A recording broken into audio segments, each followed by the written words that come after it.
Okay, in this program we're going to very quickly create a simple file called reliable. Python programming is very straightforward in that you can ask the user for an input, enter your name, and you can adapt it. Now in these two lines here, the right hand side of the equal sign is asking the user a question, taking that value and storing it in a variable called name, and in the second line it's asking the question and it's storing the result or the response in a variable called age. And then we can print it out.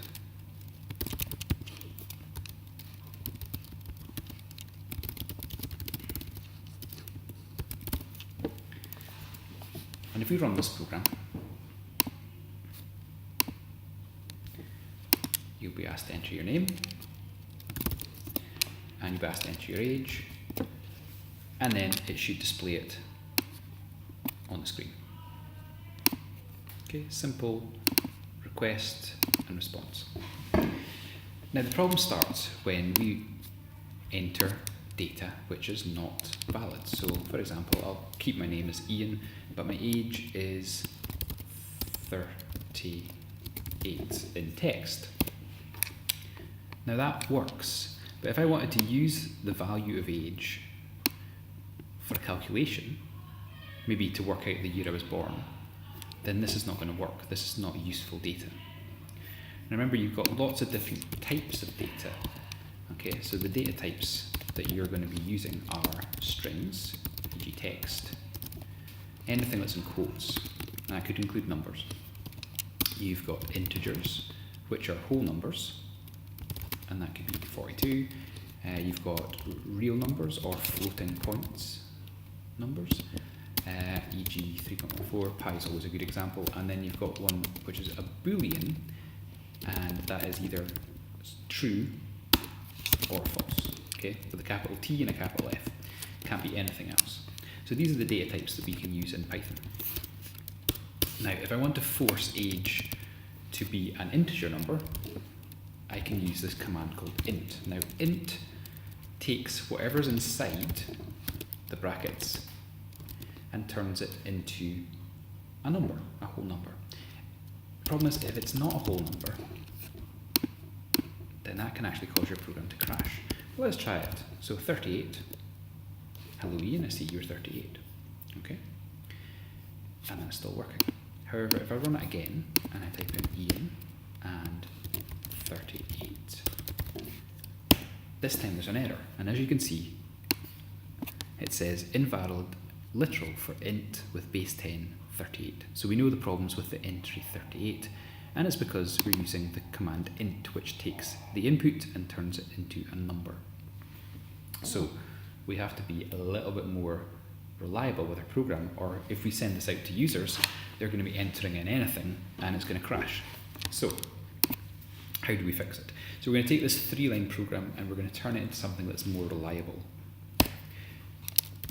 We use a command called try. Now try will run some code, and if there is a problem, it will immediately jump down to accept and it will display an error message.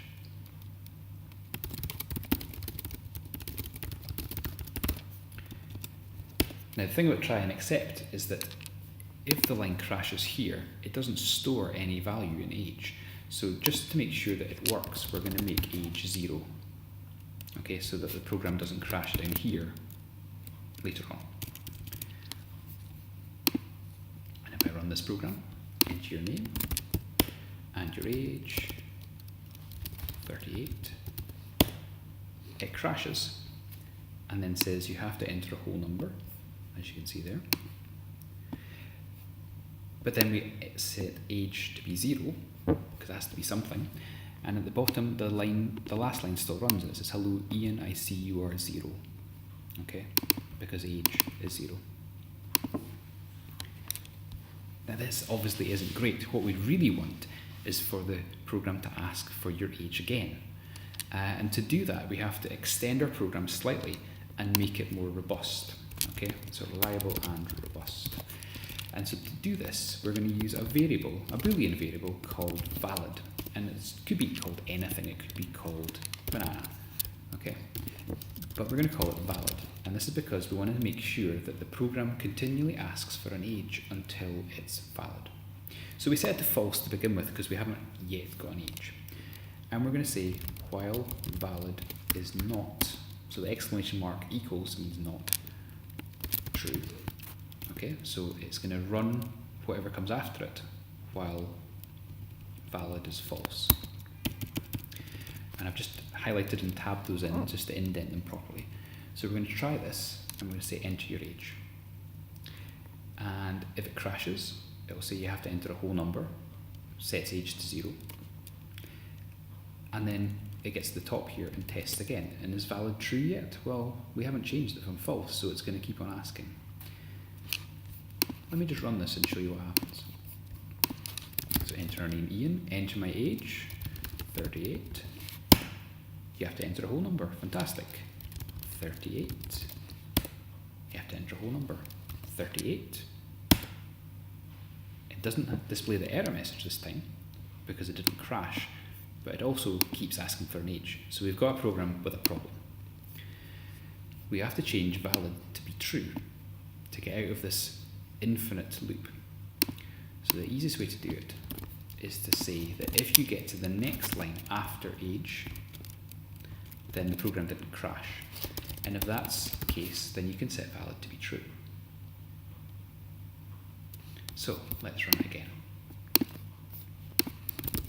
Ian, 38 with text. Okay, you have to enter a whole number. Perfect. 38. It works. But just to make sure, let's try a number that is not an age, -9. Okay, it still accepts it. So although we've made it handle an error message, handle an error where you enter incorrect data types, we haven't actually got it to say, no, try again, if you've got an age that is not within a certain range. Okay, so we're going to add a range check here, some input validation, and we're going to focus again around this line. Remember, this was the first line we had, and we've extended it slightly. So we're going to ask this question, age, enter your age, and then we're going to just test it to see what the value of age is. I'm going to say that if age is less than 0, okay, or age is greater than 120, then it's not a good age. Okay, and we can say enter a valid age. The thing is, we have to make sure that we ask that question again, because if we don't ask that question, then the program is going to just display enter a valid age forever. Okay, so we're going to use these 4 lines. It asks you to enter your age there, and then it tests the age that you've entered. Remember, if you enter a word, it'll crash and it'll say you have to enter a whole number. Ask again.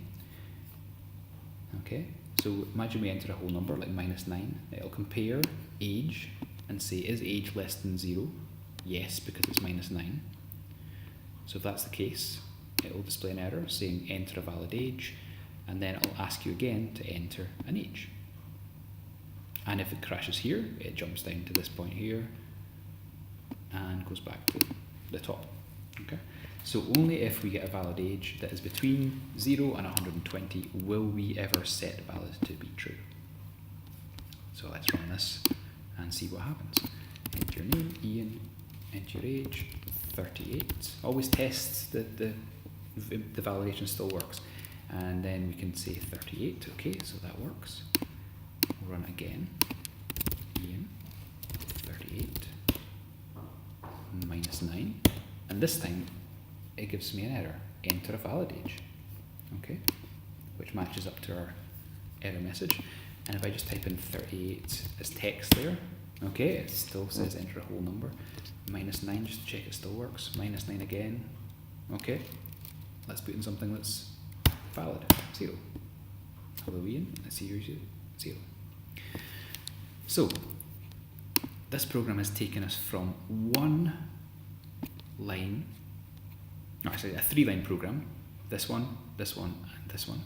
And it's extended the code to be much more reliable and robust. So now we can't enter a number that's not between 0 and 120, and it has to be a whole number, because even if we try and enter a number that is maybe 35.6, that point causes an error because it doesn't like anything that can't be turned into a whole number. I hope this has been useful. If you have any questions, please email me or come and see me in class.